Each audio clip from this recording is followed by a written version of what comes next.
Before we dive in, if you think love can't turn deadly, think again. Hit subscribe, turn on notifications, and stay until the end because this story isn't just about love gone wrong. It's about how one secret affair inside a high-security prison tore lives apart. It was 5:47 a.m. when the sirens started. Clinton Correctional Facility in upstate New York, a fortress of concrete and steel, was in chaos. Guards sprinted through the halls, radio screaming, floodlights cutting through the fog. 2 inmates were missing. Inside the command center, a red light blinked on the security map. Cell block D. One guard muttered they couldn't have gotten far. But then they noticed something else. A security door manually unlocked from the inside. Someone with clearance had helped them. The warden's voice thundered over the radio. "Lock it down. Nobody leaves this building." An hour later, investigators were already swarming the facility. They began reviewing camera footage, frame by frame, searching for anything that explained how 2 convicted murderers simply vanished from a maximum security cell. That's when they saw her, Joyce Miller, correctional officer, 7 years on the job, clean record. She appeared on screen escorting inmate Daniel Reyes, one of the escapees, to the infirmary the night before the breakout. But something was off.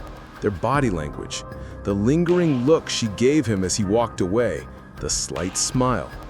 At first, investigators brushed it off. Inmates flirt with guards all the time. Most officers shut it down. But then they pulled her shift logs and realized she'd volunteered for almost every night Daniel Reyes worked in the prison's tailor shop. Coincidence? Maybe. But when they searched the shop that morning, they found a small bundle of women's hair ties hidden beneath the sewing machine, the same kind Joyce wore every day. By noon, the FBI had joined the case. They discovered that Daniel and his cellmate had spent months cutting through the back wall of their cell, inch by inch, hiding the damage behind posters. The plan was elaborate, calculated, almost impossible without help, and every path led back to Joyce. When agents searched her locker, they found love letters, written on torn pieces of prison stationery, folded tight and scented faintly with perfume. One note read, "When we get out, it'll just be you and me. No bars, no guards, no rules." She denied everything, said it was a setup, but her co-workers had started noticing things. Long conversations with Daniel, sudden changes in her mood, and a tattoo on her wrist that hadn't been there a month ago. A small heart with the initials DR. By evening, the truth began to surface. Joyce wasn't just smuggling notes. She'd been bringing tools, food, and even blueprints of the prison. The media caught wind of the story before the department could contain it. "Prison guard and love affair with inmate," the headline screamed. But the question wasn't just how she helped them escape, it was why. Because when they finally tracked the fugitive's path into the woods that night, they discovered something no one expected. Only one set of footprints led away from the escape tunnel. The other stopped at the edge of the drainage pipe, smeared with blood, and Joyce's car was gone. The search began at dawn. Helicopters hovered low over the Adirondack Mountains, their rotors echoing across the cold mist. Dozens of officers in tactical gear moved through dense forest, guided by dogs trained to track the scent of fear. Every mile they found something new. A scrap of torn fabric, a broken branch, a boot print pressed into the mud. But still, no sign of Daniel Reyes or Joyce Miller. Back at the command post, investigators pored over cell phone data. Joyce's phone had been switched off around midnight, near Route 3, less than an hour from the prison. A highway camera picked up her sedan at 12:47 a.m., 2 figures inside. Then nothing. The signal vanished. When agents questioned Joyce's husband, Michael, his hands shook as he handed over a framed photo of their wedding day. "She wasn't the same lately," he admitted quietly. "She started staying late at work, saying she was covering shifts. I thought she was just tired. But now..." His voice broke. Meanwhile, inside the investigation room, detectives reconstructed every step of Joyce's descent, the secret notes, the smuggled contraband, the nights she stayed behind to finish paperwork. What they didn't know yet was that Daniel Reyes had done this before. He'd manipulated women on the outside, charming, intelligent, and dangerous. FBI profiler Sarah Dunn put it bluntly, he didn't love her, he used her. For 2 weeks, the search stretched across state lines. Tips poured in, sightings in gas stations, abandoned barns, even a rumored boat crossing into Canada.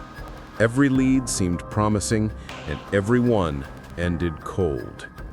Then, on the 15th day, a hunter found something in the woods, a sleeping bag, half buried under leaves. Inside it were 2 items, a woman's jacket and a half-eaten granola bar. Forensics confirmed it, Joyce's DNA. But what chilled investigators most wasn't what they found, it was what they didn't. Only one sleeping bag. The following morning, a state trooper spotted a figure walking along a rural road near the Vermont border. The man was gaunt, sunburned, limping, and carrying a handgun. When officers closed in, he bolted into the trees. A short chase ended in gunfire. Daniel Reyes was down. But when they checked his body, there was no sign of Joyce, no ID, no trace of her nearby. Just one thing, a folded note in his pocket. It read, "I told you I'd never leave you, but you left me first." The ink was smudged, as if written in tears. Investigators searched every creek, cabin, and trail for weeks, but Joyce Miller had vanished without a trace. Some believed Daniel killed her before he tried to cross the border. Others said she fled after realizing the man she loved was a murderer who'd only used her. The official report ended with 2 words, case unresolved. But 3 months later, an officer found something during a maintenance check behind the old tailor shop at Clinton Correctional Facility. A single rusted key, wrapped in cloth, with JM engraved on the handle. And it didn't belong to any known prison lock. It was 6 months after the manhunt when the phone rang inside Detective Sarah Dunn's office. A hiker, deep in the Adirondacks, had found something strange in an abandoned hunting cabin. A wallet, half burned, with a faded ID card still visible. Joyce Miller, Department of Corrections. The area was remote, miles off any marked trail. When officers arrived, they discovered signs of recent habitation, canned food, a rusted lantern, and a woman's sweatshirt hanging on the wall. But what drew everyone's attention was the message carved into the wooden table with a dull knife. Love is a prison too. DNA tests confirmed it. Joyce had been there, alive, weeks after Daniel Reyes was killed. But how? Theories spread quickly. Some believe she'd fled before the final chase, hiding until the chaos died down. Others suspected someone helped her disappear. As they combed through the cabin, investigators found one more piece of evidence, a small lockbox buried under the floorboards. Inside were newspaper clippings about the escape, old photos of Joyce and her husband, and a single USB drive. When they opened it back at headquarters, they expected a confession. Instead, they found a collection of video clips filmed secretly inside the prison workshop months before the escape. In the footage, Joyce appeared nervous but smiling. Daniel stood beside her, sewing fabric, whispering something that made her laugh. Then he turned to the camera, and his expression changed. He mouthed 3 words, "I own her." It wasn't love, it was control. Every letter, every promise, manipulation. He had studied her loneliness, her insecurities, and turned them into tools for his freedom. The realization hit the task force hard. Joyce hadn't been the mastermind, she was another victim. But if that was true, why had she vanished? Weeks later, a fisherman reported something floating near a lake just 20 miles from the cabin. It was a duffel bag, waterlogged, heavy, sealed with duct tape. Inside were clothes, a hairbrush, a wedding ring, and a revolver registered to Joyce Miller. The forensics team could only confirm one thing. The gun had been fired once. No body was ever recovered.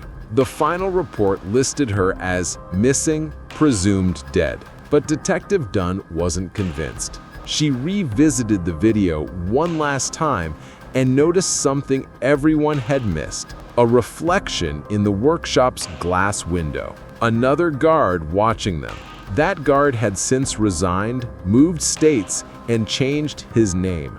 When the FBI reached his new address, they found the house empty, but on the table sat a photo of Joyce, smiling, holding a bouquet of wildflowers. On the back, a handwritten message. She wasn't the only one who fell. The file was closed shortly after, sealed under internal misconduct. The prison wanted the scandal buried. The public wanted closure, and the truth, whatever it was, disappeared into silence. Today, visitors at Clinton Correctional still whisper about the woman who vanished. Some say she drowned herself out of guilt. Others swear she started a new life under a different name. But one thing's certain: love inside those walls always comes with a price. And Joyce Miller paid hers in full. If you think this story was intense, you're not ready for the next one. Hit subscribe, because the next case starts with another guard, another secret, and a body found where no one was supposed to look.